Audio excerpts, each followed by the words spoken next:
Vamos conversar com Tadeu Caçula, que é sociólogo, sobre fantasias de carnaval. Que prazer em te receber. Obrigada por Prazer ter é todo meu. vindo, ô, meu Eu que rei. agradeço o Obrigada. convite. Olha, Espero que seja uma boa prosa. será? Seguramente será. Só a sua Muito bom. presença já enobrece e engrandece esse Fico programa. agradecido. Obrigado pela gentileza. O que que eu... Eu não vou falar posso, mas o que que eu devo e o que eu não devo usar no carnaval, Tadeu? Bom, tá aí um tema bastante polêmico, né? Recentemente, inclusive, esse é um tema que vem surgindo com muita força. É difícil você dizer não use isso ou use aquilo, né? Porque vai muito do entendimento das pessoas e dificilmente você tem todas as pessoas conectadas ao carnaval Com o mesmo entendimento. Exatamente, ao entendimento do que é legal, do que não é legal usar. Mas dentro dessa discussão hoje, que está muito em voga, que é a questão do politicamente correto, é muito complicado você apontar se essa é certa ou essa é errada. Eu sempre costumo dizer, Regina, que o legal do politicamente correto é você tentar se colocar no lugar do outro. E geralmente o que dá mais polêmica são fantasias que estão conectadas, relacionadas a grupos étnico-identitários. O que que é grupo étnico? Étnico-identitário, por exemplo, grupo da população negra, grupo da população LGBTQI+, grupo da população da comunidade cigana, grupo da comunidade judaica, ou seja, comunidades que têm uma identidade étnica. Perfeito. Ok? E que, de certa forma, quando você vai fazer a apropriação do uso de fantasia que remeta a essa comunidade étnica ou um desses grupos étnicos, mas que apareça de forma pejorativa, é que você tem aí a questão da polêmica do politicamente correto. Veja se eu entendi.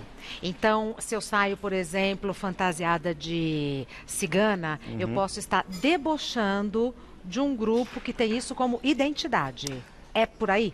É por aí, mas é compreender que vai depender muito de como a pessoa vai se vestir como cigana. Se você estiver estereotipando a cultura cigana, aí é pejorativo, aí não é legal. Aí não é homenagem. Aí não é homenagem, aí porque você, de uma certa forma, está desenvolvendo uma atividade, colocando uma fantasia para colocar aquela cultura, aquela etnia num lugar pejorativo.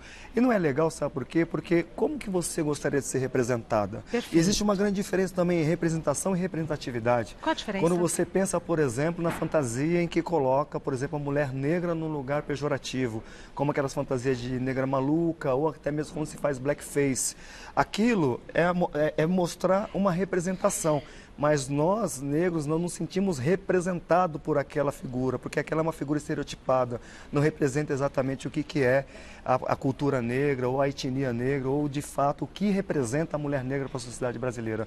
Isso você vai replicando também em outros grupos étnicos, quando você pensa, por exemplo, uma fantasia estereotipada de cigano. De índio. De índio, a mesma coisa. Houve recentemente uma polêmica, eu estava acompanhando também nas redes sociais, sobre a questão de Isso daqui não é legal. Isso é péssimo. Para a gente visualizar. Isso é péssimo. Isso é péssimo. Isso já não era usual. Hoje em dia é péssimo porque blackface hoje conota assim nitidamente uma questão de uma ação extremamente racista, extremamente muito ruim. É muito ruim. Mau gosto. Porque é mau gosto. Para além de ser de mau gosto, é preconceituoso. E esteticamente não representa a população negra. Então acaba aqui colocando um uma X questão vermelho. pejorativo, um X vermelho. Isso não. Se você replica, por exemplo, a fantasia de índio, né? Recentemente teve essa polêmica com relação à fantasia de índio com uma atriz que estava ali representada, aparamentada com a fantasia de índio. Neste caso, em especial, as pessoas precisam compreender que se trata de uma ativista, de uma pessoa que já tem uma relação de ativismo sobre a questão dos povos originários, né? As pessoas conhecem como índios, mas são os povos originários, e que neste contexto existia ali uma manifestação política, e que a atriz em questão foi aparamentada pela própria população, pelos próprios povos originários, porque estava engajada numa luta política, numa luta de reparação, de uma luta, obviamente, de que houvesse aí um olhar um pouco mais cuidadoso com o que vem acontecendo com os povos originários, desde a origem da chegada, né, da colonização portuguesa até a contemporaneidade. Então aí é aquilo que você falou, é a maneira como você usa. A maneira como você usa. Nesse caso em especial, há um processo que ela foi pintada pelos povos originários, pela Guajajara. Aliás, maravilhosa essa pintura, não? Maravilhosa. Agora, existem casos em que você coloca uma fantasia e que acaba colocando a população num lugar estereotipado. Os próprios povos originários que trabalham com essa questão da autoafirmação, da identidade, também vêm fazendo algumas falas e algumas reivindicações no sentido de dizer, olha, índio não é fantasia. Existe uma etnia, existe uma história. Se você for buscar marcos históricos na formação da sociedade brasileira, a população indígena, os povos originários, foram os que mais sofreram. Por uma questão de genocídio em massa, por uma questão de desapropriação de terra, por grilhagem, enfim, por uma série de questões.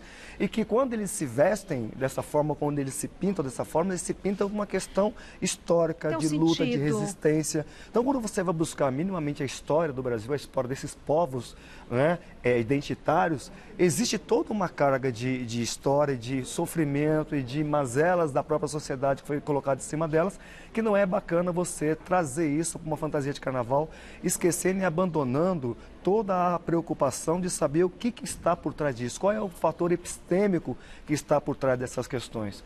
Então, eu não acho legal. É sempre assim, eu sempre coloco assim, me colocando no lugar do outro. Eu ia gostar.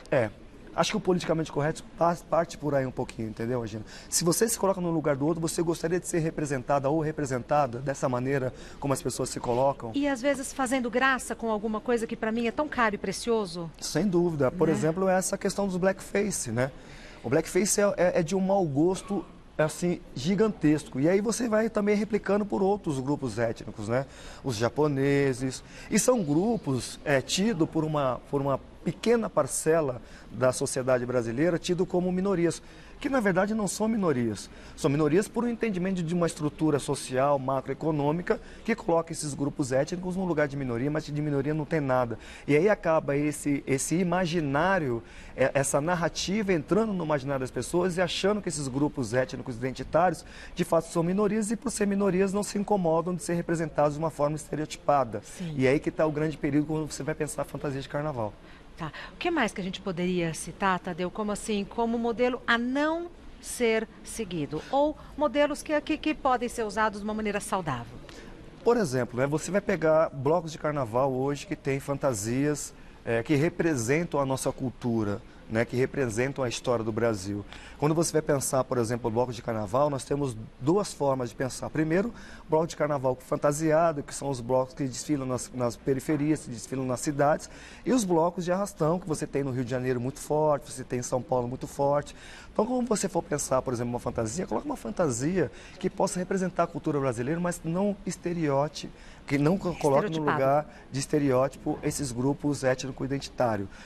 Por exemplo, a gente pode fazer aí alguma brincadeira sobre a questão da política nacional, né? Que aí pode ser não apenas uma fantasia que você pode brincar o carnaval de uma maneira muito saudável, mas que você também possa ter uma posição crítica sobre a questão da conjuntura política do país. Existem várias outras maneiras de você brincar o carnaval, de você se fantasiar sem ser ofensivo e sem entrar na questão do politicamente correto. Tadeu, músicas? Música nós temos várias, né? Se você for buscar marchinhas de carnaval, por exemplo, você tem uma série de marchinhas de carnaval que ainda naquele contexto social, naquele momento político do país, a leitura sobre o politicamente correto não era tão vistosa. A questão do politicamente correto, ele vai se colocar de uma forma muito mais latente, muito mais potente a partir da década de 90, né? Que ela vai se intensificar e vai entrar num grande debate nacional do que é legal e do que não é legal. Mas se você for buscar no contexto das marchinhas carnavalescas da década de 20, 30, 40, 50, você vai ver que tem letras que falam das mulheres negras de uma maneira pejorativa. Das mulheres em geral, né? De uma maneira... E aí, quando eu faço esse recorte da questão das mulheres negras, é porque você tem um recorte estereotipando e colocando a mulher negra num lugar totalmente desconfigurado do que de fato ela é. É óbvio que você tem aí o machismo muito mais potente, muito mais forte naquele contexto e que vai, obviamente, colocar a mulher num lugar de inferioridade, pejorativo. Mas quando eu faço um recorte étnico, existe uma questão de desconstrução da imagem da mulher negra. Por isso que esse recorte é muito importante trazer aqui nessa nossa reflexão. Assim como você tem também marchinhas falando da população, da comunidade LGBTQI+, né? Que naquele contexto a questão da homofobia era uma coisa totalmente totalmente natural, era naturalizado, né? Para se dizer assim, hoje não dá mais.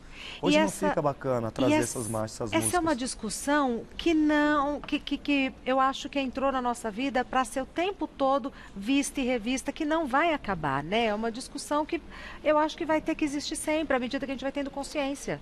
Na medida que a gente vai tendo consciência, a gente consegue minimizar o impacto. Exato. Né? E espero que, obviamente, a gente, a partir do momento que a gente vai avançando nesse debate, que a gente vai se aprofundando e compreendendo, que a população começa a compreender que não é bacana que não tem graça. Que não tem graça, a gente vai minimizando ao ponto de a gente conseguir erradicar o machismo, erradicar o racismo, a homofobia, a xenofobia, o sexismo, enfim, todos esses ismos que infelizmente ainda nos colocam em lugares diferentes numa sociedade que se propõe a ser uma sociedade igualitária, democrática, de direitos iguais. E nos coloca um contra os outros. Exatamente, né? Você vai criando esses nichos, né, identitários, que acabam não se identificando por conta dessas, infelizmente, dessas estruturas que vai fazendo com que a gente não se entenda, não se conheça, não se respeite. Que livro é esse? Aproveitando que estou aqui para mostrar, claro.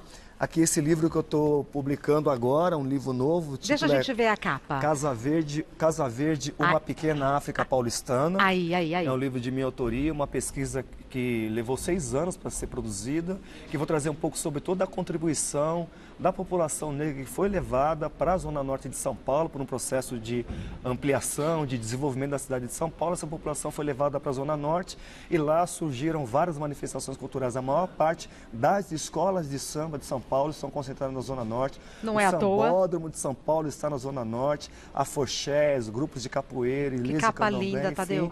A capa é uma capa que a imagem gentil do nosso grandíssimo gentil Elifas Andreato, né, a imagem dele, a produção aqui da editora Liberás, que publicou o livro, com o texto de Juarez Tadeu, de Paula Xavier e de Bruno Baronetti, e é um livro que está propondo um grande debate aí sobre a questão de como as culturas de periferia são fundamentais.